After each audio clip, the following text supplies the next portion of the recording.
So I know I saw some feverish work for the exciting innovation part of the panel. I'm quite excited to be up here with these guys. I'm going to introduce them quickly.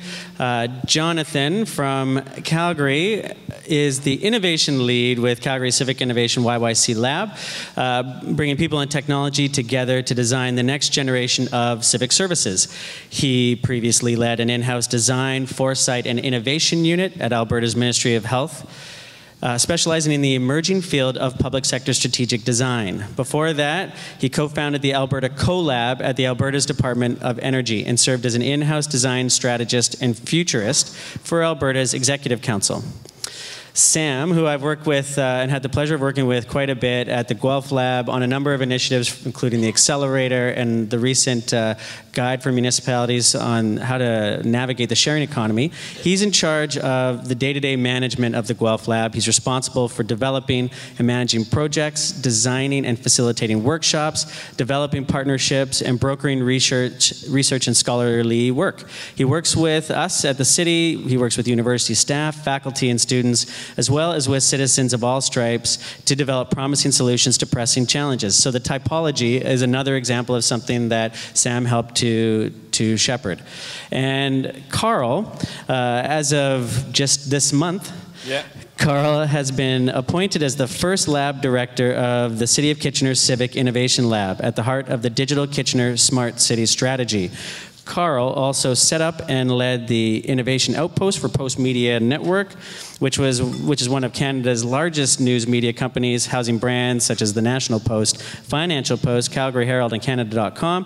Before that, at Kober as the Director of Marketing and Digital Products. And prior to its acquisition in 2014, he co-founded the Cute Gecko Inc., based in Kitchener, Ontario. And I just wanted to say, Cute Gecko again.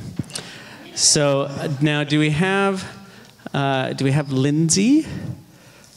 Let's see. This is exciting. Ah, hi, Lindsay. Lindsay is currently leading the creation of the Solutions Lab at the City of Vancouver. She's here digitally with us. We wanted to be even more innovative with like a hologram, but you know, budget.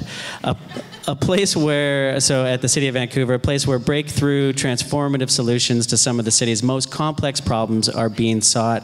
She's worked on a variety of exciting projects with the city, including leading the planning and public engagement process for the award-winning Greenest City Action Plan.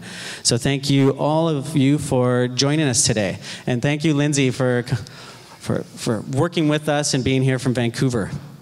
So the topic overview, before we jump right into it, we're just talking about cities who are operating civic labs, about the design, benefits, and challenges of this emerging field of municipal innovation. So I'm going to start with a question for everybody. We've got a collection of many, though certainly not all of the municipal labs from across Canada here. Let's start with, can you talk about what is a lab in your experience, and then describe your lab and its mandate? We'll start with Jonathan. Oh, great. I'm also the one that's probably the most jet-lagged on the crew here. But so if I'm not totally coherent, I'll pass it over to my colleagues. But I really think that you know, the lab environment is kind of like a beta environment for us to think about the future of our cities and the future, you know, bridge the gap between the future and now. And so that kind of environment, it's more than just like a physical aesthetic and more than just a physical space. You know, for us, we think of it as a business model that overlays on top of our public administration. It's kind of like a different kind of environment for tackling challenges and being more permeable to uncertainty, being more permeable to new technologies, and being more open to different kinds of ideas. And what we found is, as for us, and I think you're going to ask us a question maybe about what we do, but certainly as an administration, we can get locked into sort of what's fashionable or what is sort of mainstream. And to be innovative, we have to be open to different kinds of ideas, open to different kinds of data, open to different kinds of perspectives. And so a big part of the business model that we work with, at least, is really about, you know, allowing for different kinds of entry points into and out of government to do different really cool, amazing things. Great. Sam. Thank you. So in terms of what is a lab, I think there's it's a highly contested term. There's lots of different models. One thing I think will be very common in the way that the language people use is that it's a place to develop and test ideas, and that's true for the Guelph lab. Our particular focus is on the organizational challenges, the rules and routines, the culture that sometimes get in the way of staff being able to do really good and innovative work. So our focus for innovation is actually on government itself. We've worked on topics like procurement, we've worked on topics like the budget, we've worked on topics like the governance challenges associated with the sharing economy. So that's our focus of innovation. We apply the same kind of principles in terms of being a place to test and develop interesting ideas. One of the other characteristics of our lab is that we're a formal partnership between the City of Guelph and the University of Guelph. So when the lab was getting going, it was sort of a coin toss. Would I be employed by the university, or would I be employed by the city? And I'm not sure who won, but I'm employed by the university. But I do have a key card to City Hall, so I can let myself in and out of the building. Do you have a key to City Hall? Keys to the kingdom. That works. So, City of Kitchener's lab is exceptionally new. I've actually only been doing the job for 3 weeks, so I'm going to caveat anything I say with that. And I was away for one of them on an innovation tour of Berlin, so technically only been doing this job for 2 weeks. In terms of the lab, though, it has actually got quite a broad mandate. So I come from a corporate innovation lab background and a tech background, startups predominantly. So one of the things that we're really doing as a lab is taking some of the infrastructure that we've got as a city and some of the stuff that we're implementing, which I'm sure we're going to touch on shortly, and really trying to use that to create efficiencies or more benefits. And innovation is going to be a contextual term, because I think we'll touch on the context of innovation in a lot of these implementations from a municipal lab perspective specifically. But one of the things that we're also doing as a lab is looking at some of the other resources that we do have access to as a city in terms of open data and technology, and kind of using those to truthfully create some benefits for both the citizens and the city. So we're also going to be doing some internal look at procurement and other internal processes that we could improve, either with technology or other processes. So it's going to be interesting. Thank you. And Lindsay, your thoughts? Great. I think this is great because we're already getting a sense of the variety of what lab can mean in a municipal context. Some of them are internally focused and administratively focused, some are externally focused and more service-oriented, some are about digital solutions, some are about behavior solutions. So I think that what Innovation Lab means is still very much in development and in a beta state as well. So I think that's really important context, that we're all probably coming at this from a different understanding of what that actually means. And it's not yet clearly defined. It can mean many different things. In Vancouver, what we're doing is working on really complex problems. They're very community-oriented, so they're the complex problems that live in a small city. And we work a lot with partners who are most affected by those problems, as well as city staff. So there's a real mix of different practices that we're using. And we're looking at systemic change as well. So we're looking for tangible solutions, but also changes in how we work as a city and how we're structured as a city, and what creates those problems in the first place. Great, Lindsay. I'm gonna stay with you, and so it's a new lab that you're creating. Why a lab? How did you land on that? You know, as you're just starting and working through this process. It's a great question. So, over the last 7 or 8 years, our city has worked on really comprehensive planning processes around green city, healthy city, economic development. And as those planning processes progressed, we realized that we needed different ways to solve these really complex, highly intersectional and integrated problems, because some of the tools that cities have that are really great for picking up garbage, repairing water mains, don't always work for solving poverty and homelessness and drug overdose epidemics, some of the big things that are happening in our city right now. And so we needed some new tools in addition to the other tools that we have. So that was really the motivation. It was also around collaborative leadership and wanting to find new ways of working together and building relationships in different ways. Thank you. So that's some of the why labs have been around for some time now. I want to talk to Jonathan and Karl. Some, if not all of you, have worked in a multitude of or other labs. Can you talk a little bit? We'll start with Karl. How do you see labs evolving over time? What is different from the first lab environment that you've worked in to where we're at today? Well, the other lab I headed was a corporate lab. So the first thing I can say that was definitely different is the budget. And starting a lab is very different. We had essentially a $4 million budget to get something started over 4 years, and we could do some fairly interesting stuff in terms of team building and dynamic. But one of the other things that we had was a very specific mandate and a very specific set of tasks that we needed to achieve in a very short period of time. And money does genuinely help you do that. But I would say, depending on what your organization wants out of the lab kind of dictates what it is that you do as a lab. And that really means that labs will constantly evolve, and they should change in order to be an innovation lab and consistently create good outcomes. You constantly have to be changing. You can't just be doing the same thing over and over again. Otherwise, you're just a department of that ultimately can't be as nimble. So I think you just have to keep moving with it, and by definition, the innovation lab will keep changing. Excellent. Jonathan. Well, I should just point out too, like Civic Innovation YYC, which is where I'm at, is we're in the business of bridging the gap between people and technology, and really making the city a human place, and organizing our entire government around it, and trying to be very deliberate about that and purposeful. And so I think one of the reasons why I moved down to the city of Calgary, I was up in Edmonton working in the provincial level, which was much more about a systemic type of change environment. At the city, we're really about emergent change and saying, our assumption was if we go out and ask citizens and say, how could we do better and how could we improve the city and make it a wonderful place to live, what would they tell us? And that would tell us something profound. And what we found out was that it actually wasn't the specific ideas that we got back from citizens. It was actually about, like, when you look at that whole data set in aggregate, what does that mean? And what does that tell us about the vision and that, that high resolution imagination of what the future could look like for Calgary?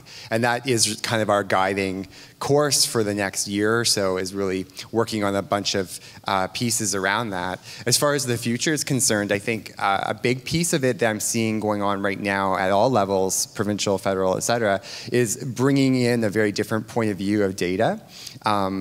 Getting to Calgary, I went to Calgary because where we live is in a group called Analytics Calgary, which has business intelligence.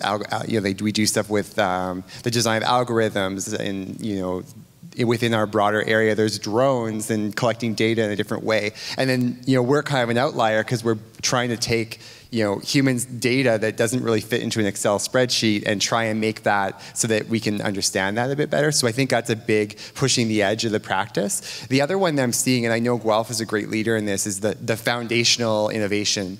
So, there's service design, changing how people interact with government and all those different points. But I think when you start doing that, invariably you realize that actually things like governance and procurement and infrastructures and our human resources and all of these things need to be modernized as well for this future landscape. And so being a bit experimental in those places is really, really key for us to make those long-term transitions that are required at the human scale, because otherwise you'll just run into these barriers. And so a lot of the labs that I've seen that are really successful are trying to do that. Great. Sam, in the development of the Guelph lab, and then again with the accelerator, I know there was a lot of work at looking at who's doing this already and what can we learn from and how do we build it for within our own context. You talk a little bit about some of that discovery, and then Lindsay, I'll ask you the same question as you've been doing the initial work into your lab, and who have you been looking at? I will. Could I just say one quick thing? Yes. Quick thing. In terms, to build on Jonathan's point around the marrying of a deep understanding of an individual, as an individual's experience, and some of the broader institutional or organizational or systemic things that can constrain that individual. I don't know how many of you have had lives or work professional lives outside of government, but I've had 2.5 years of having keys to the kingdom and spending an awful lot of time with some really, really brilliant civil servants. Before I came here, I was very acutely aware of the reputation of the civil servants and public servants more generally. The terrible and I think really pernicious stereotypes of closed-minded bureaucrats. And I never believed that was true. What I have got to see intimately in these 2.5 years is that there is no difficulty talking about interesting and good ideas with civil servants. What I think happens really, really quickly after you talk to a civil servant about a really, really interesting idea is that they quickly realize and recognize all the legal policy, big P policy, small p policy, working place practice and cultures that make that idea really, really difficult to implement. And so it's a huge disservice to people, whether it's public service or not, to ignore the institutional constraints that shape what they can and can't do. And that's sort of the purpose of the lab that we've founded here, is to try and address some of those institutional constraints, because we don't see our job as sort of helping staff invent new interesting things. The general managers we work with are brilliant. They know their field, they know their domain, they know who they need to talk to. The stuff they need some help with is some of those things that make it difficult to do that good work. Right. So I'll hand over to Lindsay on that note. Okay, Lindsay, so just, and thank you, Sam. Lindsay, who have you been looking at? How have you built your model? Yeah, so it's been a combination of looking at different methodologies that are being used and then also what's happening in practice with different labs. We're probably into a third generation of public sector labs in quite a few places in Europe, and so there's a lot to learn from them so that we can learn from their mistakes and hopefully make different mistakes, not repeat the ones that they've already made. So there's actually some great work that's coming out of an organization called Nesta, if you're not familiar with it, and colleagues on the panel probably are. But in the last year, they started to talk about what does this third generation of labs look like, and what have we learned from what we've been doing for the last 10 years. So there's some really great examples of how they're pulling those resources together. They're starting to talk about things like we're talking about on the panel. An article that just came out was called "From Labs to Movements." They've been doing some work understanding the practices of labs that are in place, and what's working, what's not working about them, and the constraints they're facing, and how far they can go with the way that they've been practicing their work so far, and how they need to start thinking about political leadership and resourcing and systems change in different ways. And so that's really interesting and finding. We're also talking about what experimentation means, and so it's a shift from a conversation that's only about innovation into experimentation. So the word innovation has history around it, and it means certain things, and it kind of implies certain outcomes. And so I think creating a culture of experimentation is some of the language that I'm starting to see coming out of those conversations, which I think is really interesting. And then there's a whole other world of methodologies. There's labs in Canada that are anchored in behavioral insights or human-centered design or service design. And then there's other practices coming out of the technology world. And so I think you just need to literacy on what it is that you're trying to do, like what is it that your lab is trying to do, and what methodology is most appropriate for that context. Just be clear and articulate about that, because I think it's easy to just grab onto what we're seeing without necessarily thinking about what that might mean for your organization or what the needs are. Sam? I was going to mention one that I just discovered recently. Lindsay mentioned there's sort of a couple of generations of labs. One of the really early progenitors was the Helsinki Design Lab, which lots of people will be familiar with, purposely sort of made itself obsolete. I just learned, and this is one of the bigger questions around the type of lab, but the ideas of testing and prototyping, I mean, they work well and are well documented for service design and program development. One of the places that's really underdeveloped, I think, is the idea of how to prototype big P policy. So for municipalities, how do you prototype a change in bylaw and a change in planning practices, the planning bylaw, or we're working with the bylaw group around vehicle for hire. How would you actually prototype big P policy in that regard? And The reason I mentioned Finland is that I don't know if how many of you listen to podcasts, but there's one called Planet Money, and they just had a good profile of the Prime Minister's office in Finland, which has an office of experimentation. And for those of you that are familiar with an idea called the universal basic income, they're actually experimenting and prototyping with policy, big P policy related to the universal basic income. And interestingly, they actually had to pass a huge piece of national legislation that made it okay for them to have variations in how policy is applied within the country, and how, and essentially that will mean citizens in different parts of the country will be subject to different national policy, and they had to pass legislation in order to enable them to do that. So that's one I've just learned about, and we'll be looking at more. I think if you're interested in innovation and prototyping policy, that would be a really good one to look to. That's great, thank you. Karl, one of the things from what Sam's talking about, trying new policy, and what Lindsay was talking about a couple of times, culture has been popping in, and I know, coming from a startup world and then moving into a municipal world, you're wearing jeans today, is that, the culture of startup moving into the culture of municipal Absolutely. government. Can you talk about that collision and how some of the benefits to both sides? Yeah, absolutely. And jeans is a funny one. I actually, on my HR intake, I was told about there's an HR policy where you can wear jeans on a Friday. And it was a Wednesday, and I looked at my pants, and I was like, I wear jeans every day. And I don't know what they... Not that kind of innovation, Karl. No. Disruption. But Lindsay actually touched on something very interesting, talking about other labs. And different labs have different mandates. Some are design thinking shops, some are prototyping shops, some are rapid application development labs on the technical side. But one of the things that all of these labs share is the ability to collaborate. And that's the nice thing about having a lab and operating a lab, is you can pick up the phone or walk into any other lab and have a conversation that's purely open and not necessarily closed by a fear of IP or a fear of sharing knowledge because it might be stolen. And I just got back from a trip to Berlin where we were essentially visiting a ton of other labs.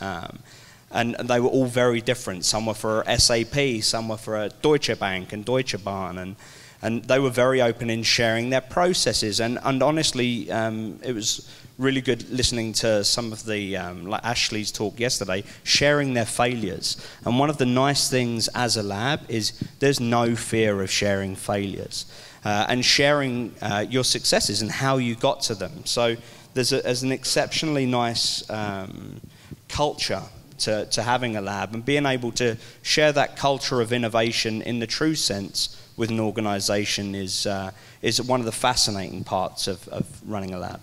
I was just going to say, so I've worked kind of in government now for about 7 years, and I've never really thought of myself as a civil servant, but you are, of course, and I am.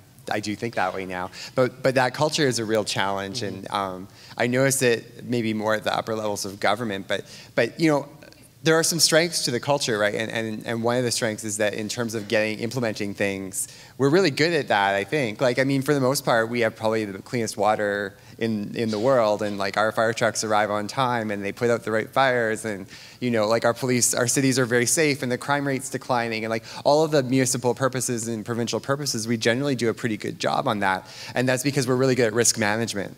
And we spend a lot of time on risk management. And the challenge, though, is that in a world where we're faced with really high frequency, uncertain change that's constantly hitting all of our business models and services, is that we need to be more open to new ideas. We need to be more emergent. And so I find a huge part of our work is about dealing with that permeability and managing risk and exposing people to the possibility of what could be. But also I want to say is that a big part of our lab work is dealing with what is scarce and what's not scarce. And in our world, at least, we found that ideas aren't that scarce, aren't scarce. There's an abundance of good ideas out there. And it actually is execution and the quality of that execution, which is scarce. So we found a huge part of our role is not just to expose ideas, but then bridge that into some execution through de-risking activities. And so you can do that through the design process, you can do that through Agile or any sort of, there's a variety of them out there. Pick your methodology, and in that way we shift the culture, because the truth is you have to find the successful path between what is probable and what is possible. And it's not just one or the other, otherwise you get stuck in pathology. And so we're kind of like, my colleague Chris is going to come up in a bit, and we're kind of like group psychologists for government, and sit down, have a conversation. Well, how would that make you feel? What do you think about risk? So take that a little bit further, because one of the things I'm interested in is, yes, there's no shortage of ideas. We've seen that. What's been important for us is what's the best climate to get departments and city staff on board for taking those ideas, owning them, running with them, finding the space within their own work. And we'll start with Jonathan, and I'll open it up to the rest of the panel. Your lab is different from say what the accelerator has done in terms of bringing ideas in externally. How is that working, and how are you going from idea through to trying to develop a solution to give back to the people? It's really about the channel, right? And so we are a platform for a few different channels, and one of them is a crowdsourcing environment that we use. We bring people into the lab based on because we work fundamentally with citizens and bring them into our environment with expertise from industry, from government, et cetera. And the truth is that when IT is one of our strongest supporters, yet they have the most sophisticated risk management area within the city, I think. But one of the things is when you've sat down with citizens and they say, we really need this, and we imagine it could look like this, and the city staff are like, yeah, we could do that, like we could build that, but we just need to manage that uncertainty through the process. So by bringing them along in that journey, and so on the channel, which is the analog lab environment, that seems to be a really good way. And part of that channel is going through a bit of a process with people so that there's empathy, that there's trust, and those are scarce. And so by managing on that, we're able to get to a point where we have a business case, or we have a concept that actually we can rocket launch through an implementation. Lindsay, did you have any thoughts about how you're going to set up your process to be able to work through and within government? I'm all ears. We're not there yet. Like, we're still in the process of figuring how to bring back what we're testing and what's working back into the mothership. So please share with us. Sam or Karl? I was incredibly lucky. A lot of work had already been done within the City of Kitchener on developing a vision, a digital Kitchener vision, and Justin did an incredible amount of job in sharing that within the city. So I got to be able to walk into an environment where a lot of the city staff were already aware that of what was happening and what the vision was for Kitchener. And one of the things that's allowed us to do with the development of a lab is work with those different departments for a level of alignment within the organisation, so that when we do develop a mandate for the lab, even though we definitely have some specific ventures that we're going to embark on that have already been defined and assessed, and the lab is the perfect environment for taking them, I want to say to market, but I need to learn the municipal verbiage for it, but to essentially work with the different departments within the organisation. That truthfully, it doesn't matter if it's a corporate lab or a municipal lab. As soon as these, and I don't know if you guys have had the same thing, as soon as your lab exists, everyone comes and says, I've heard you're the way to get this stuff done.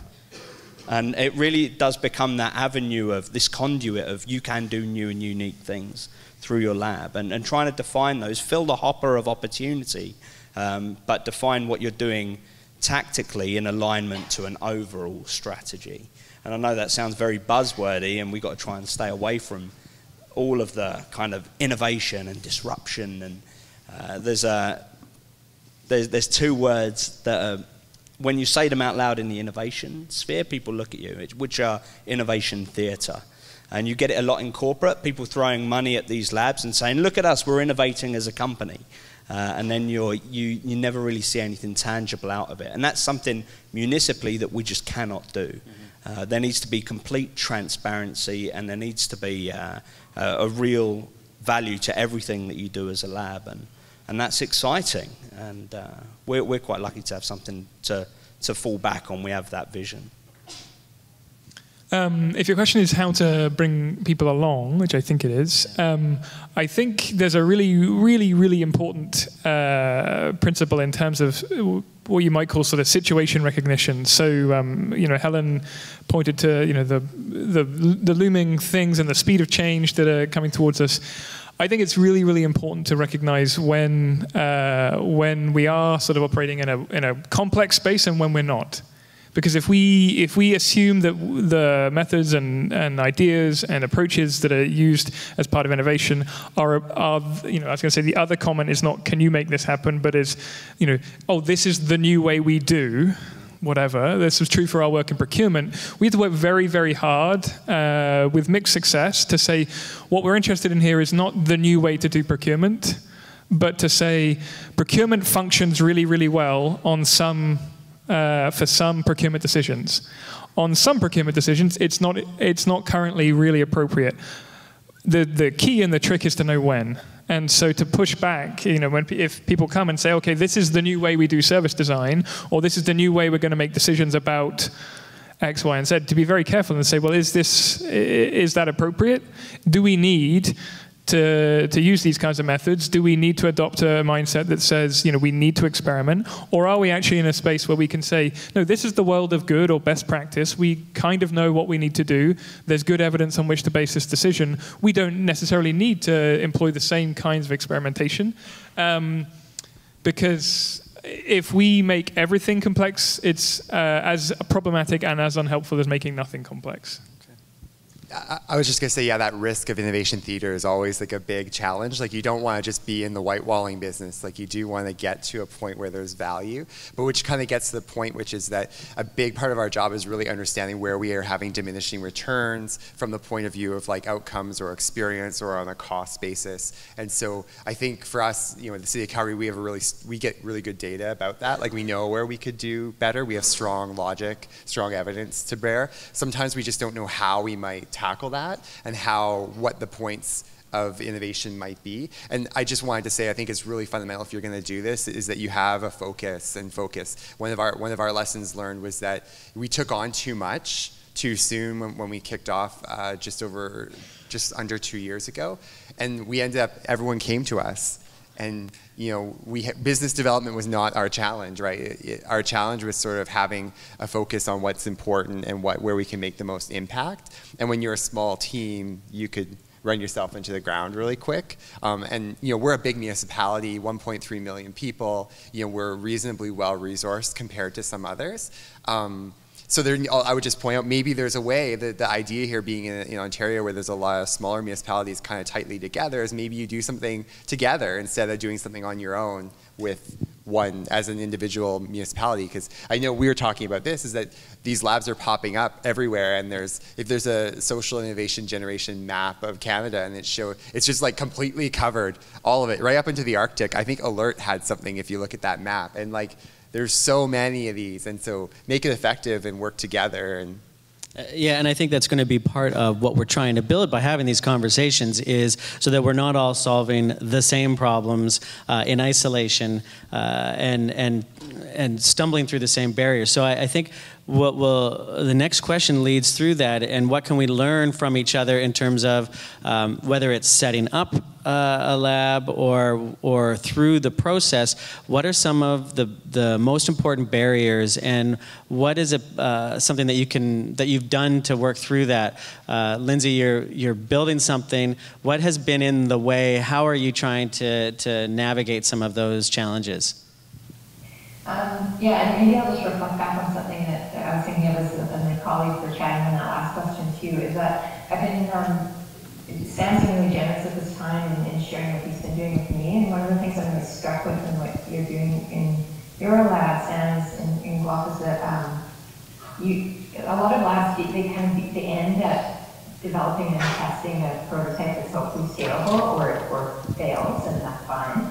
But you guys have a strong bridge to implementation, and you're really thinking quite clearly about how to support and resource and make that bridge into bringing the solutions that you're finding back into the organization. And I think as you continue to do that, be a lot of lessons for the rest of us to learn from that practice, because and from what I've seen anyway, there are very few labs that are paying attention to that stage of work in that way. So I think that's really important. I hope you continue to share that with the rest of us. Yeah. Cool. And so, just to the next piece, what are some of the challenges that you all have felt in and worked through? Go ahead, Sam. So, as we've said, we've consistently and over the course of the 2 days and through this session, used the language of prototyping and safe fail and those kinds of things. Let's be quite frank, that in any organization, I think this is true of public sector organizations and others, is that things getting going need to be successful right off the bat. That we can say, we can use the language of prototyping and safe fail, but that is a reality that will be true. If anyone, I don't know, I'm gonna throw it out to you, but as you're launching an initiative within a new organization, you need early wins. Although you're using the language of prototyping and safe fail and testing and things like this, there will be pressures within the organization to have successes, and that's difficult, and that's true, and that's a reality. I don't know that it's helpful to say, yeah, we'll just use the language, because our experience has been both here and other places that organizations are the way they are, that people have expectations. It's easier to demonstrate a success than it is a failure, even though, and this was something that was true for the accelerator, we actually talked about it might be helpful if one of the two challenges we moved forward with didn't go that well. Because we had I guess what we would call the home run scenario, where both partnerships went reasonably well, and the city wanted, the departments involved wanted to continue to work together. But we may have shot ourselves in the foot, because the fundamental principle of the accelerator is that the city and the partner you're working with, if we do some testing together and discover that it's not the right fit organizationally, or it's not the right fit from the point of view of the solution we're working on, then we should go our separate ways, and that's sensible because we have, we've tested it and we have data on which to base it. So I just think that in terms of a challenge is something that is a live reality. It would not be helpful, I don't think, for us to sort of say, you just say you're doing, you tell people in the organization that you're prototyping, and it's okay to not be successful off the bat, because I don't think that's true. You have to. You have to find ways to talk about this in a way that's not going to undercut your fundamental principle. If I could say, and it sounds like, Jonathan, you want to jump in, I say one other thing, and this is, again, a little bit response to what the Peel did. And I remember you saying some of your background research, you identified a strong trend around innovation within government, and that seemed to be a direction. My experience, and I don't know what others would think, is that the movement towards with, which I think is a really succinct and brilliant and articulate way to describe a direction, is matched and potentially, if not superseded, by a drive towards consolidation and a narrowing in what the function and the possibility of government is. So my experience has been a little bit that those two things are happening. There are people and places that are pushing in a direction towards government as highest purpose, highest potential innovation, and there are people and places that push in the opposite direction towards government as its smallest expression, both not in terms of just the number of people it employs, but in terms of its level of ambition. So those are two big contextual challenges I think you have to navigate. I'd say, yeah, there's challenges within the design process and rolling out the design process. Like we use design process, but just these general innovation processes and rolling them out and on a project or on a case-by-case basis. I think for us, what we experienced is that, as with all administrations, you have your business model, and wrapped around that entire business model, we're in the business of the people, technology, making the city a better place, humanizing, bridging the gap between the future and now. So that's us, but then we still have our regular HR policy, our communications policy, our engagement framework, our procurement, our infrastructure and technology, and all that stuff. And those policies are designed for something completely different, a completely different kind of business model. So we started out by working with the willing, but we would always run into the impermeable barrier that didn't let us do the fundamental core business of our mission. And so what we ended up doing is it required a lot of leadership, and we benefited from leadership within our program. Lisa's here from our program manager. And our philosophy was, to proceed until apprehended. And so I'm not saying that you need to like break the rules, but what we did do is we actually just reframe the rules constantly. So we ended up just sort of, we would hit this barrier and we say, okay, how can we reframe this to make it work for us? You know, like I know my colleague Chris, he could be like a world-class communicator if he wanted to now, but and you're a great communicator, Chris. But I do want to say is that actually just like he did these posters, and so it's like that's off-brand, right? And so you know when you're off-brand, that actually you could lose your job and things like that if you don't follow the guidance. But actually what happened is we did it so subtly that what happened is the culture within the communications groups changed, and they realized that what we were doing was within scope and was innovative. And so by pushing against those boundaries, that proceed till apprehended strategy seemed to mitigate that issue. There's a new, if not long, hashtag there that I think will start to trend. Karl, did you have something to add? Yeah, it was kind of, it was almost going to tap a little bit on to what Sam said. At some point, with any of these labs or any innovation initiative, you have to stand in front of somebody and they're going to say, well, what have you done? And that's, it can be quite a big question to answer, depending on what the budget was that got your lab off the ground.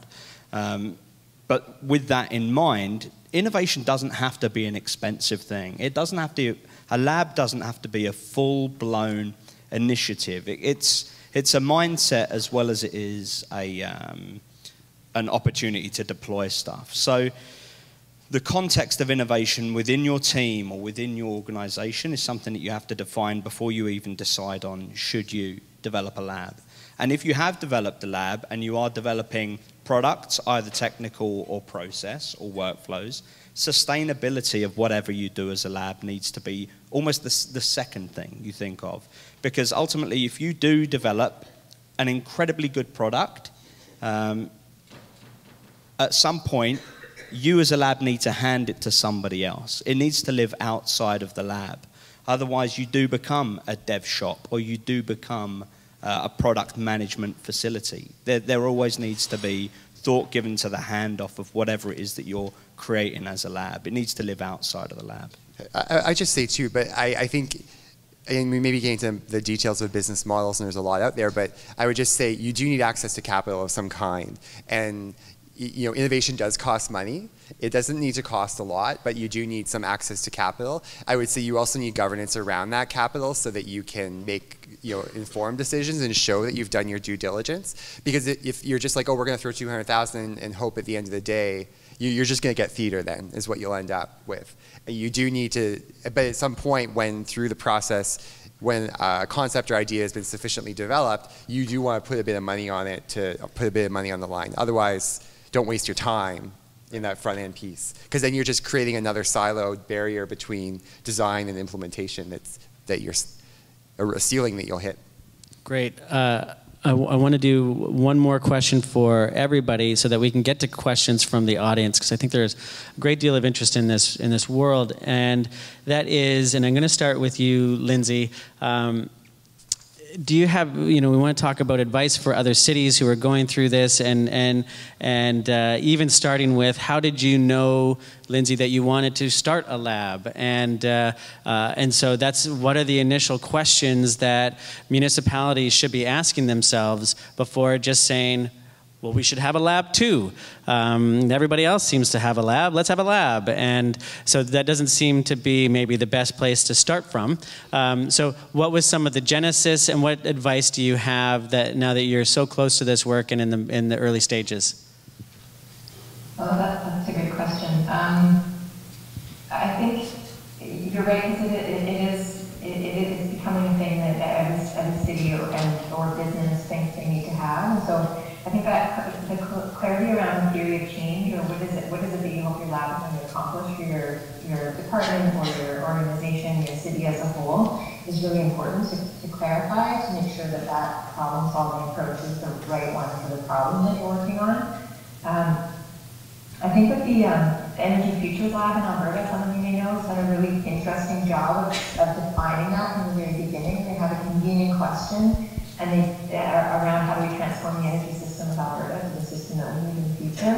And it is a powerful process that they went through to refine that question with all the different people that they would need to have in the room to wrestle with it together. And those people needed to have a stake in solving that together. So I think there's some parallels there in terms of how municipalities might think about how to shape something like this to make sure that it really matters and it's really meaningful in our communities. And for me, and what we're doing, it needs to be equally as important inside the organization as it is in the community and the people that are most affected by the questions that we're wrestling with in the community. So I think that's ground truthing to make sure it's the right kind of solution. I think there's also an organizational readiness piece to that. Like, can you situate a lab in a place in your organization or at the edge of it, or maybe it's slightly outside of it, where it will have the freedom to work the way that it needs to? Is the organization ready to give the team and the organization the space and the resourcing that's required to be able to do that? If you end up in the same structure, embedded in a silo with the same financial management rules and regulations around how you're able to work, the same brand requirements, all the same kinds of constraints that are typically faced by your organization, and it's going to be really hard for your lab to work the way that it needs to. So those are the first things that come to mind. Sam, go ahead. Jonathan, out of your experience in the province in Alberta, did you write a blog post on Medium about your experiences? Yeah. So in that blog post, you mentioned something about thinking about where is innovation most needed. Is that right? I thought that was a brilliant blog post. I'd encourage you all to look it up. We'll share it out. Yeah. What was the title of the blog post? So you think you need a design lab, you should probably kill the idea or kill the design lab, something like that? Yeah. It was, some catchy title. I thought it was excellent. That question about where is innovation needed was a brilliant one. In terms of how that played out for Guelph, in terms of a question that's useful to ask, as we've sort of alluded to, some labs are focused very much on sort of service delivery. Some labs are taking on these big social or environmental challenges. Others are doing something else. In Guelph, there had been, around the time of the formation of the lab, there had been some outside organizations had been brought in to run some change processes on. One was around healthcare, and the experience had been locally that Guelph is a city and a community that prides itself on being, having a lot of collaborations. And there was a feeling amongst the group of people forming the lab, Blair's in the room, Linda Hawkins, who was the director at the university, who was involved in this as part of this, Barb was part of this, Barb Sorsen-Truber, who's with the city, that in terms of these big, broad sort of social environmental challenges, there was already capacity, there was already organizations locally who were probably the best people to convene those kinds of change processes.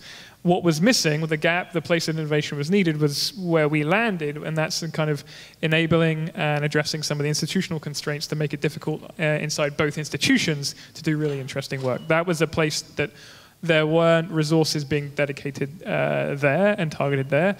There were resources and organizations and people and places that were dedicated to mental health, to the environment, and they had the mandate, the experience, the capacity to convene those bigger change processes around that. So that's the sort of, I think, the quicker way to say what I'm saying is Jonathan's point. What kind and where is innovation needed? And his blog post actually does a very nice job of articulating that.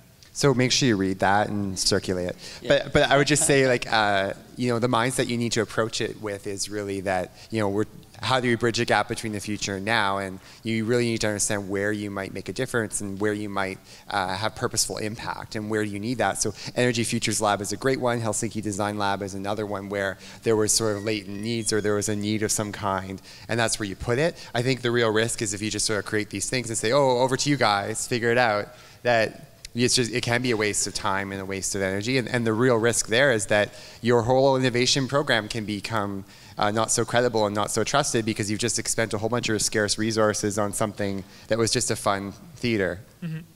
And there are now enough examples that you can probably literally you can point to different organizations and structures and say, do we need this? Do we want, is the outcome and the outputs of the lab, the value of the lab, does it look like what they're doing or does it look like what they're doing? That there are enough out there, I think you can do that. And to walk the talk of sort of prototyping, that's a good way to do it, is to say, there are things that you guys are doing with citizens. Is that what you want? Do you want to engage citizens in generating ideas about what the city could do? Or do you want to convene lots of people around a big issue like mental health or the environment? Do you want a unit that can inform and shape the policy-making process, so really, really far upstream, still using some of the same methods, but sort of changing the perspective of the people who are shaping policy?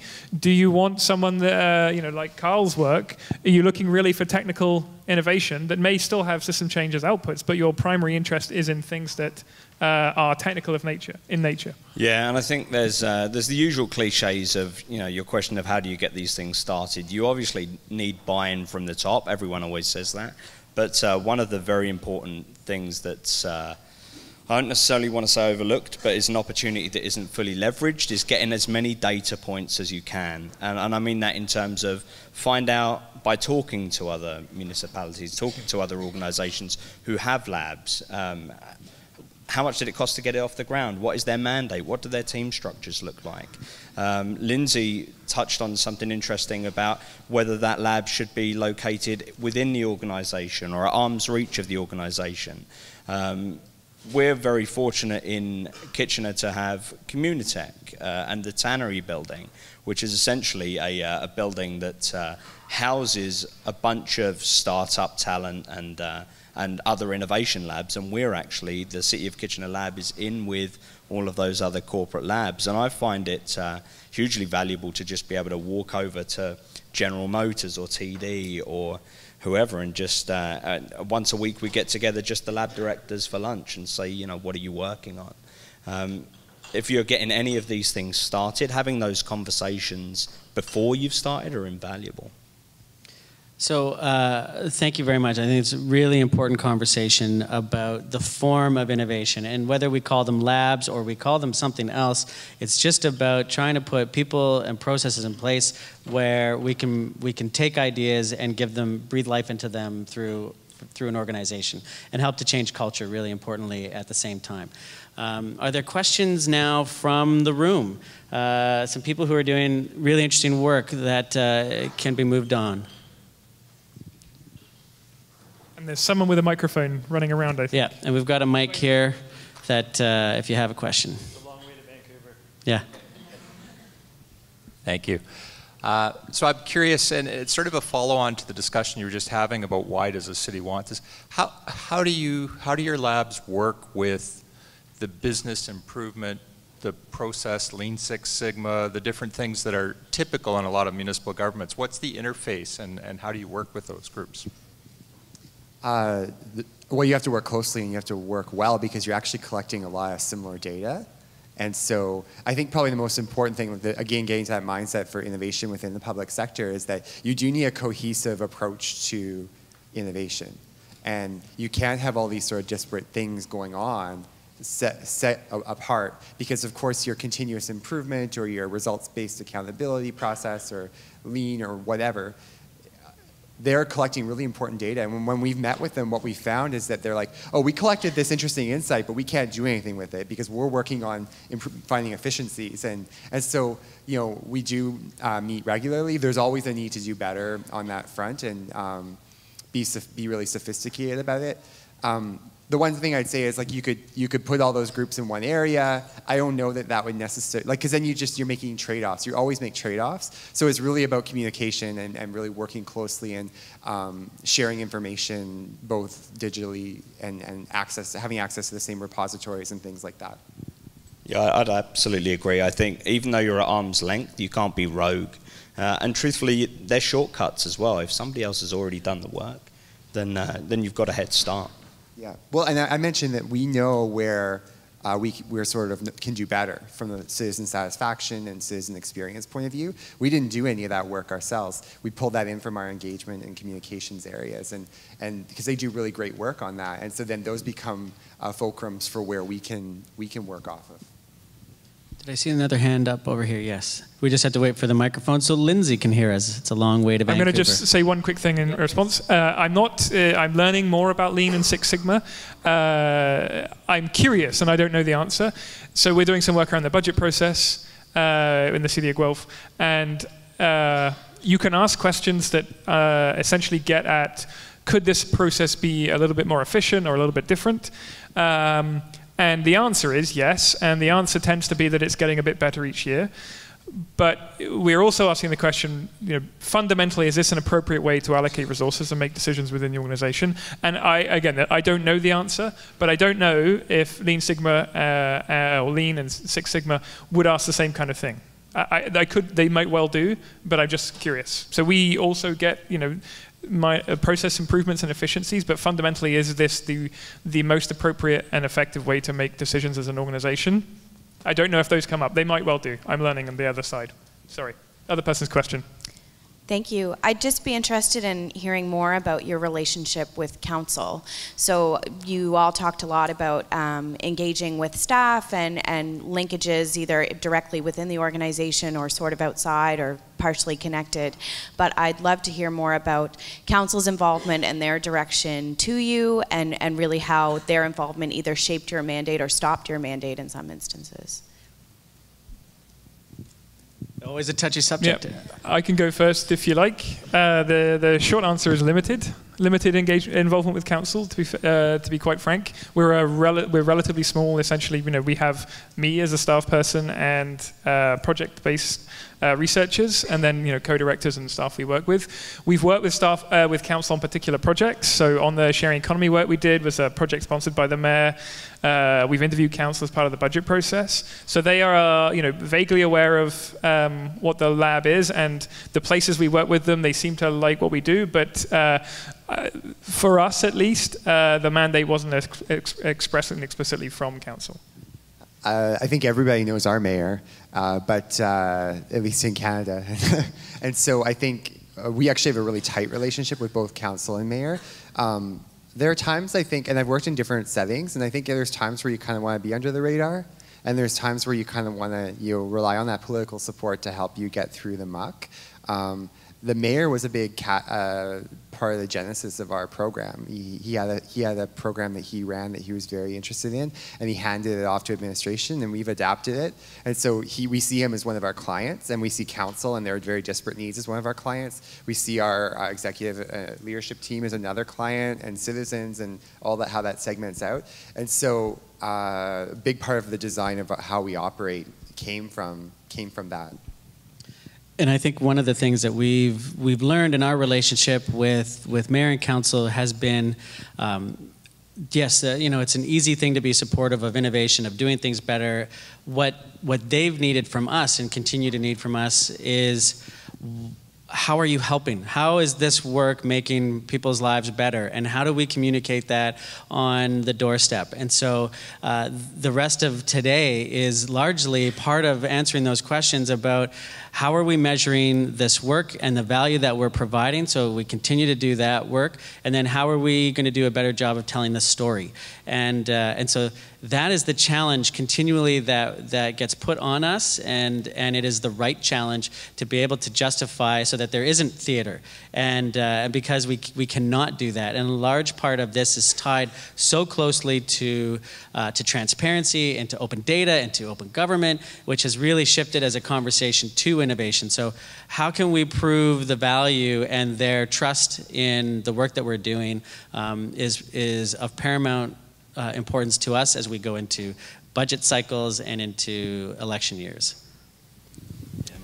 Can I respond to that one too? Ours is just slightly different. So in our case, the lab was connected to one of the our big policy projects, the Healthy City Strategy. So it went as a short-term action to council, the kind of startup budget attached to it.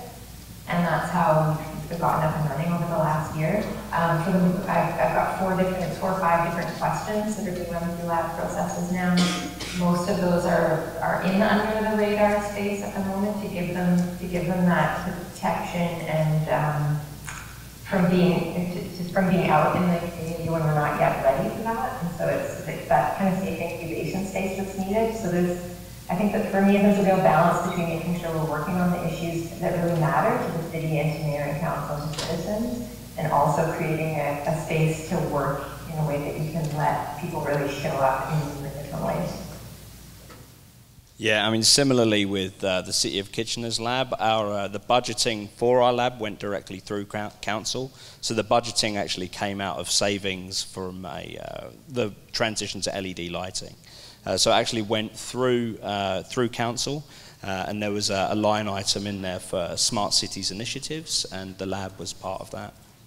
I actually have one really quick illustration. Actually, I just thought of it is that Lisa, what she did is we had a series of projects that we finished, and she just ordered tacos to the lab, and then we put up all of our sort of design process and experience, and we just, after the council meeting, that's where lunch was. And so then they had to listen to us. We did like this captive marketing kind of thing where we like locked them in the room and said, if you want tacos, we're gonna walk you through this. And so we learned a lot in that process, and I think you gotta be really creative.